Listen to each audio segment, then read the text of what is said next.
We're Lindsey and Randy. Hey, how you doing? So this is our very first official podcast.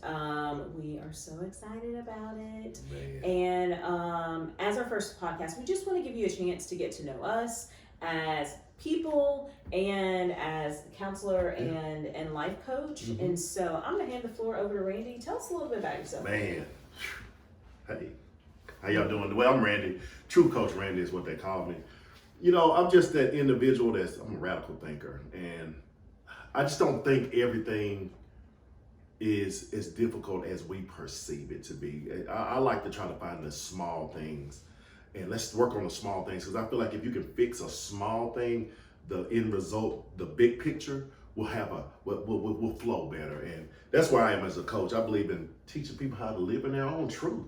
Yeah. You know, I feel like the best way to help a person that's having mental issues, and this is just my perspective. Yeah, absolutely. Is getting into their mind, and I want to get into the mind and find out when it started. Mm-hmm. Because right before it started is where I need to start. Yes. And work backwards. You know, that way, and if that person is not a person that needs that, I got my beautiful co-host here, Lindsey, that she knows how to get you on both sides of the fence. But all jokes aside, that's who I am. I'm True Coach Randy. I believe in the truth. I believe that the story matters. I believe that your story matters. When I say your, I speak of the individual, the person, not a story that has a lot of co-stars. Mm-hmm. You are the star. Everybody else is just subordinates in the situation. Yeah, the main character. There you go. You get to meet the main character of your own story. So that's who I am. I'm excited about this journey because as a coach, I've always been kind of criticized by clinical people. Mm-hmm. And they've always judged me saying that I took the easy way and that I'm a gimmick. I'm not a gimmick. I think they believe I'm a gimmick because I truly want results. Yeah. I don't believe that I should have a person in my presence for more than 6 months. Mm-hmm. If you need more than 6 months, then I'm definitely sending them to you. Okay. because I don't really deal with a lot of fluff. Yeah. You know, a lot of the stories that you may hear, I'm not going to allow them to tell me that because I'm going to eliminate all that crap. And I'm going to get that point. Mm-hmm. Now, there are people that I will help, and I'll get them to a point that I still need to send them to you. Yes. Because now they have to learn how to adapt back into their society. And see, it's so many components to this thing. Oh, yeah. There's a lot of moving parts.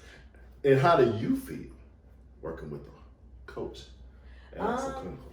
I am honored to work with a coach. Honestly, like I've said several times, I think that there's room for everyone. Mm-hmm, I agree. And in every profession in the mental health space has value. Yes. And can be helpful to different clients. Mm-hmm. And so I do not feel the same way as other clinicians because again, I see value in it. It probably has a lot to do with how I work as a clinician. Yes. One of my top theoretical therapies that I use or theoretical methodologies that I use is called reality therapy. I like it.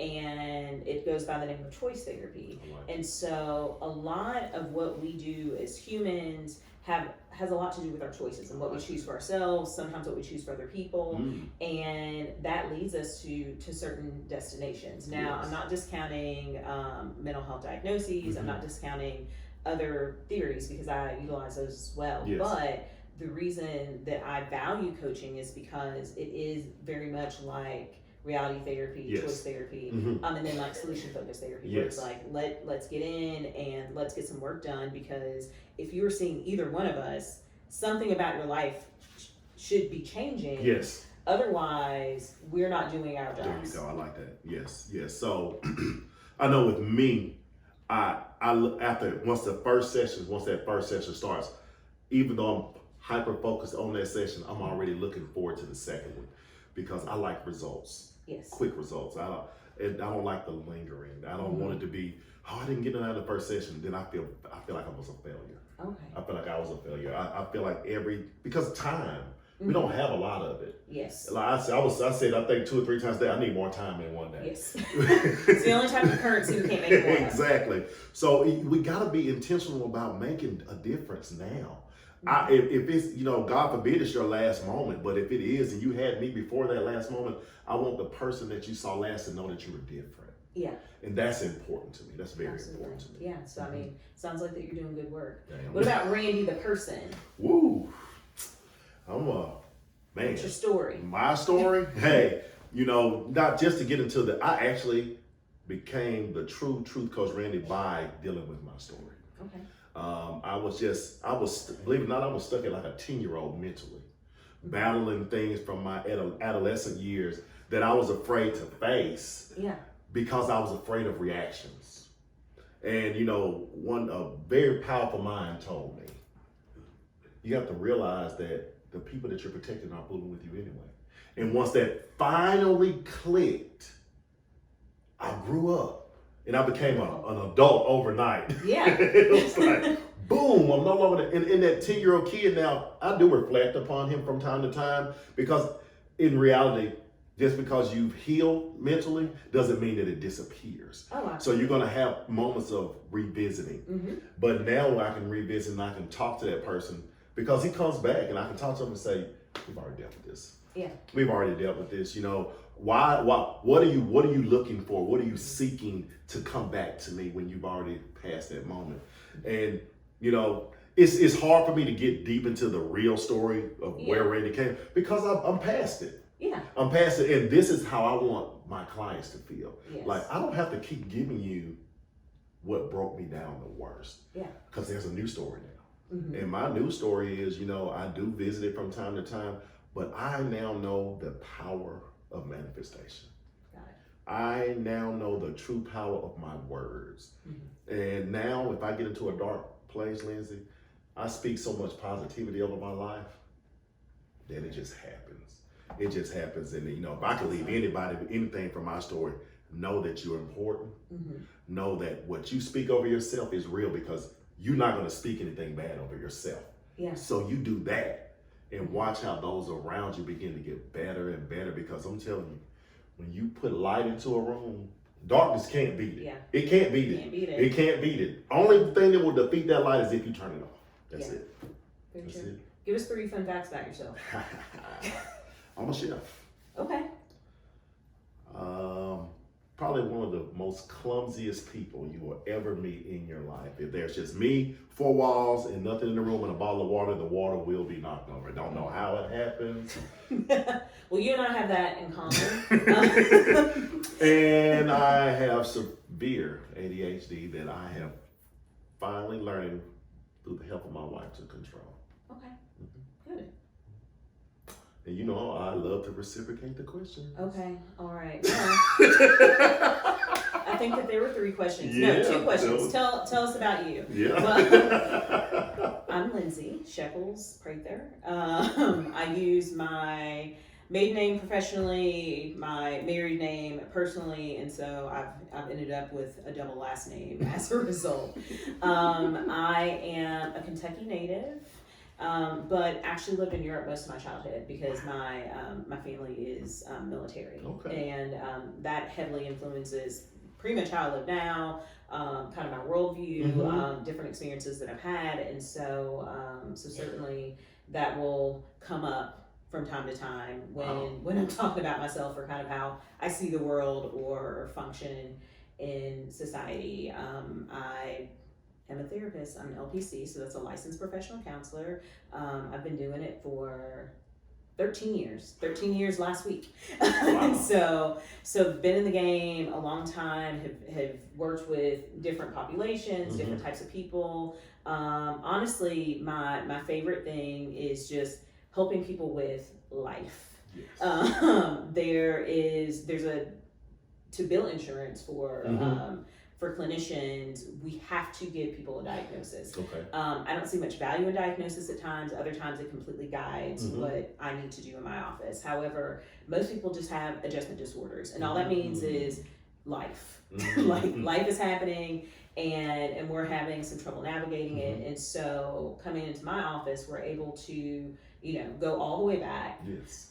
if necessary, and talk about what got them to this point, and then what they want to do different, and moving forward, and having lots of insight I tell my clients all the time, you are the expert on you. There you go. So you are the teller of your own story. There's nothing that I can tell you about you because you have been with yourself your entire life. So that is really important for my clients to realize that we're working collaboratively as opposed to me working some type of therapeutic magic. There's no magic except for, the 6 years of education and then the trial by fires that you experience in the field. And so that is about me professionally and personally. I'm married, I have a child. He will come up because he sometimes is an emotional terrorist. But I love him so much. And he gets it honest because before I had my own healing journey and process, I could be an emotional terrorist. And so I worked really hard to not let that be part of who I am or how I treat people. And more than anything, it was a defense mechanism because when you've been hurt by people or not treated well by people, and we'll dive into this probably, several podcasts in at some point. You harden yourself, and it's almost like you want to get people before they get you, and so there was a lot of work that I did in order to get myself out of that type of toxic behavior. So when it's been modeled for you and so on and so forth, then you just kind of dive in head first. But one of the best things about my program in school is that they required us to be in therapy.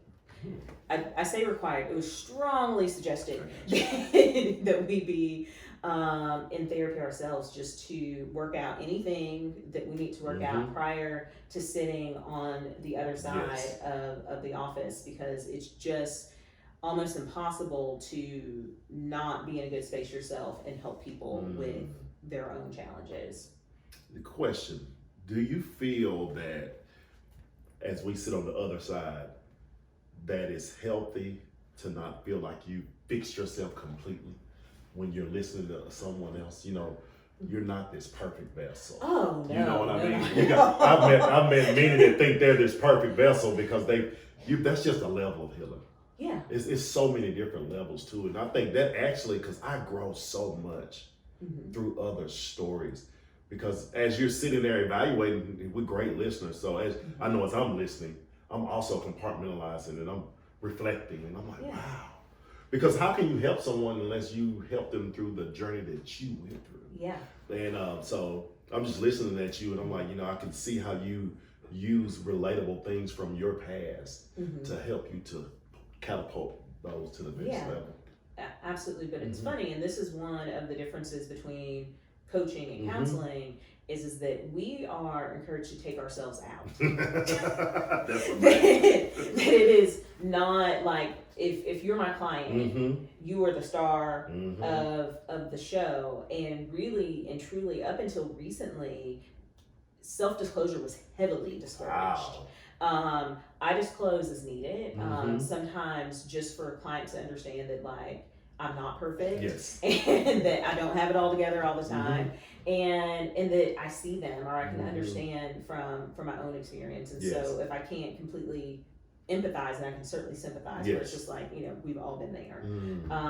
But we aren't, they actually refer to it as transference. Wow. Where we may be transferring our own stuff on the clients if we don't keep it in check. So and it can happen. It can happen, but it happened, I know initially, over a decade ago, that was how I would lead.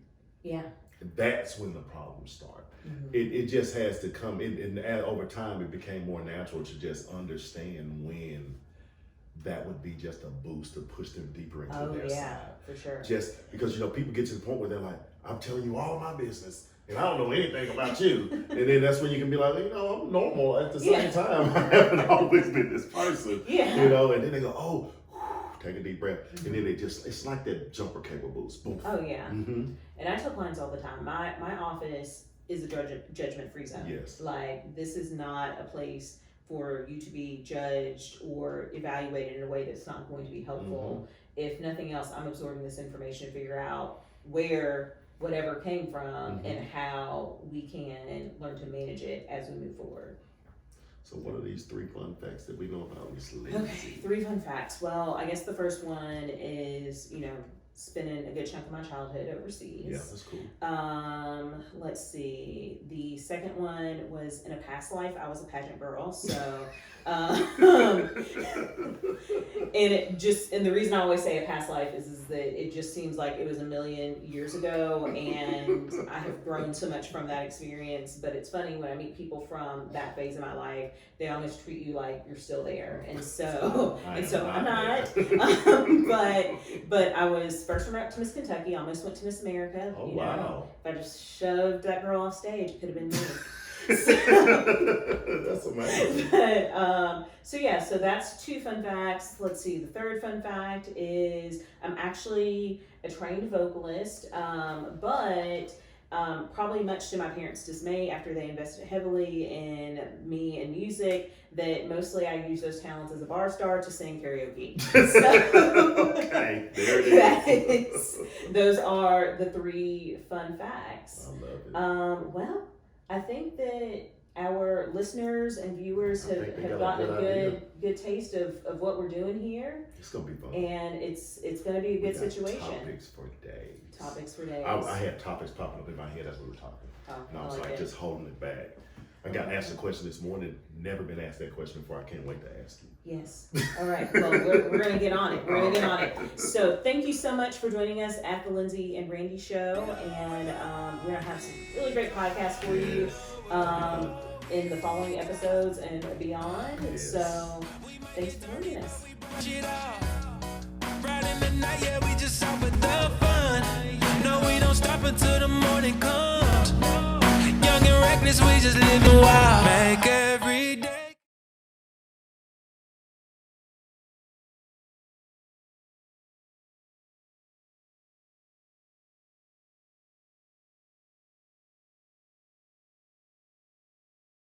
Make sure that you follow us on all social media platforms at The Lindsey and Randy Show.